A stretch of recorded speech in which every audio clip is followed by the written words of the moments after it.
તમને આપશે એ તાલીમ તમારે લેવાની છે. તમારા 2 કોર્સ છે, એક આસિસ્ટન્ટ ડ્રેસ મેકર કોર્સ છે અને એક બ્યુટી કેર આસિસ્ટન્ટનો કોર્સ છે. બરાબર છે? આ બંને જે કોર્સ છે એ એવું નથી કે કોઈ પાર્લરમાંથી કોઈ વ્યક્તિને પકડી લાવ્યા અને તમારી પાસે ઉભા કરી દીધા અને તમે એને તાલીમ લેશો. આજે બંને અમારા ટ્રેનર્સ છે, વિભાબેન અને મનીષાબેન, એ ટ્રેનર છે.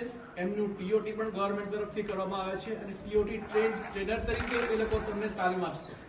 એટલે જે એમના તરફથી તાલીમ મળવાની છે એ પદ્ધતિસરની તાલીમ મળવાની છે. જેમ કે અત્યારે મેં એટલે જ કીધું કે આસિસ્ટન્ટ ડ્રેસ મેકરનો જે તમારો કોર્સ છે એ અપારેલ સેક્ટરમાંથી ભારત સરકારે એને NSQF લેવલમાં મંજૂરી આપી છે અને એના ડ્યુરેશન નક્કી કર્યા છે.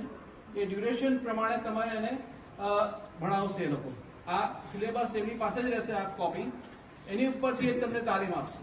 એવી જ રીતે બ્યુટી કેર આસિસ્ટન્ટ માટે પણ બ્યુટી એન્ડ વેલનેસ સેક્ટરમાં ભારત સરકારે એની દરેક વસ્તુની સેક્ટર કાઉન્સિલ બનાવેલી છે અને સેક્ટર કાઉન્સિલમાં દેશના જાણીતા નિષ્ણાત જે તજજ્ઞો છે એમણે કોર્સ તૈયાર કર્યો છે કે જેમનું ક્વોલિફિકેશન એટલે લાયકાત અભ્યાસ જેટલા પ્રકારનો હોય એ પ્રકારે એમને તાલીમ આપી. એવું નહીં કે તમે